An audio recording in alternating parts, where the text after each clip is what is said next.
안녕하세요. 꽃기호 히스토리입니다. 저희는 다양한 관점의 역사 이야기를 좋아해서 평소에도 여러 역사 관련 영상들을 찾아보는 것을 즐기는데요. 그러다가 얼마 전 흥미로운 영상을 하나 시청했습니다. 한 지식인이 대학교 강연에서 역사 이야기를 하는 영상인데요.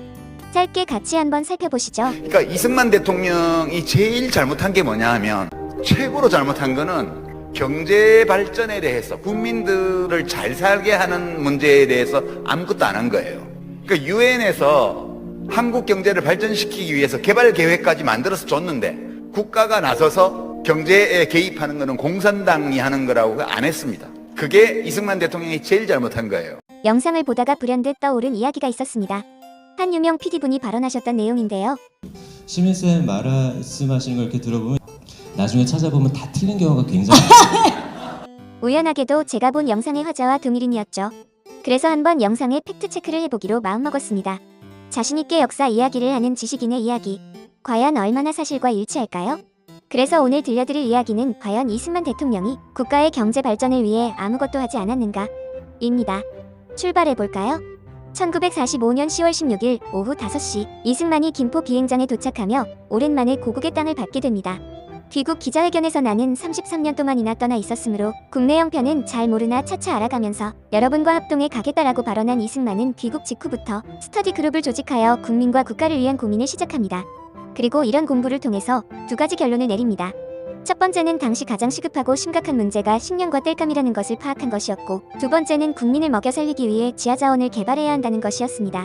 그리고 이 두 가지 문제를 같이 해결할 길을 고민하기 시작합니다.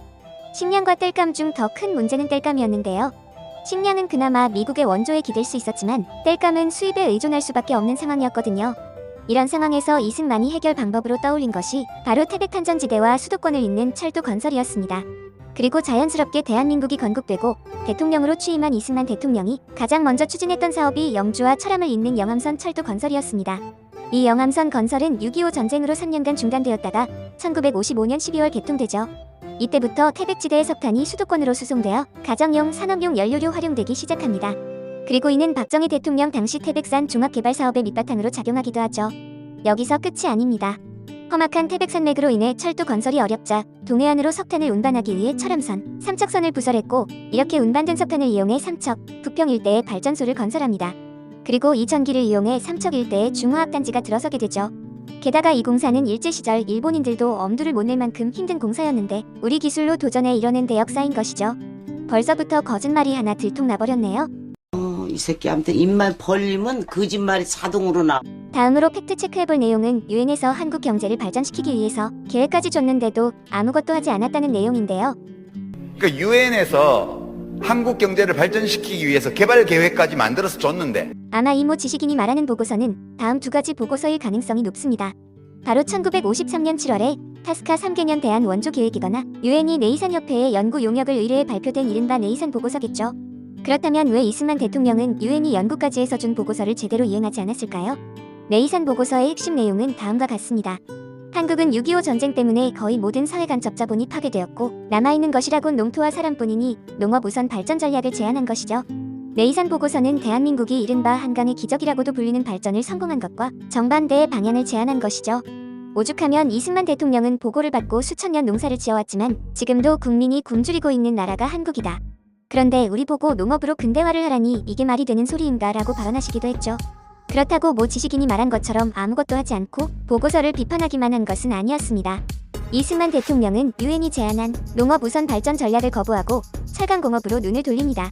미국에서 오랜 생활을 하면서 산업 문명의 핵심이 철강공업에 있고 철강이 바로 산업의 쌀이라는 사실을 깊이 깨달은 이승만 대통령의 경험에서 나온 지혜였던 거죠. 아직도 최전당에서는 6.25 전쟁이 진행되고 있던 1953년 4월 4일 이승만 대통령은 내각에 철강공장을 건설하라는 지시를 내립니다. 이런 이승만 대통령의 특명에 의해 인천의 대한중공업공사에 연산 5만 톤 규모의 평로 제강공장과 압연공장을 건설하기로 결정했죠.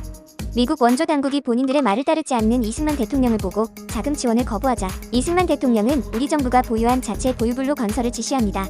그 결과 서독의 대마그사가 공사를 맡았고 1959년부터 본격적인 생산이 개시되죠. 뿐만 아니라 이승만 대통령은 철강공장 운영에 필요한 기술진 양성을 위해 철강 국비 유학생을 선발하여 서독으로 유학을 보냈습니다. 이들이 귀국하여 포항제철 설계 등에 참여하면서 한국의 제철 산업이 대폭발하는 결과로 이어지게 됩니다. 농업을 하라는 유엔 보고서를 안 따르고 대한민국 경제 성장의 근간이 된 철강에 투자한 것이 그렇게 불만인 걸까요? 이 새끼한테 입만 벌리면 거짓말이 자동으로 나. 이제 마지막 내용을 팩트 체크해 보겠습니다. 국가가 나서서 경제에 개입하는 건 공산당이 하는 거라고 안 했다는 발언인데요. 국가가 나서서 경제에 개입하는 것은 공산당이 하는 거라고 안 했습니다. 과연 그럴까요? 우리가 흔히 국가가 주도하는 경제개발개혁하면 박정희 대통령이 시행했던 경제개발계획을 떠올릴 수 있습니다. 하지만 조금만 살펴보면 이모 지식인은 박정희 대통령이 시행했던 경제개발계획이 이미 이승만 정권에 수립되어 있었다는 사실을 모르고 경솔한 발언을 했거나 알고도 거짓말을 하고 있다는 사실을 알 수 있습니다. 한번 찬찬히 살펴볼까요? 이승만 정부는 1957년 부흥부 산하의 산업개발위원회를 설치하고 국내의 우수한 학자, 언론인, 인재들을 총동원하여 경제개발계획을 입안하도록 합니다. 이 배경에는 세계은행 부속기관인 EDI, 즉 경제개발연구원에 연수를 다녀온 사람들이 국가적 차원의 경제개발계획의 필요성을 절감했기 때문인데요. 한국인으로서 가장 먼저 EDI 연수를 다녀온 사람이 송인상 효성 고문이었습니다. 송인상은 여러 개발계획을 비교한 끝에 우리나라와 같은 후진 개발도상국에서는 정부 주도하의 강력한 경제개발계획이 절대적으로 필요하다는 결론에 도달합니다. 그리고 1958년 9월 당시 부흥부 장관이었던 송인상은 김태동 조정국장, 재무부의 이한빈 예산국장과 함께 미 국무성의 초청으로 미국을 방문해 크리스천 허터 차관을 예방합니다. 이 허터 차관이 바로 유럽의 전후 복구와 경제 부흥을 성공시킨 마샬 플랜의 입안자이기도 합니다.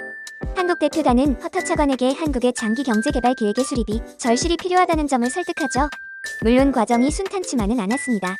미국이 경제개발 계획에 부정적인 시각을 가지고 있었기 때문인데요.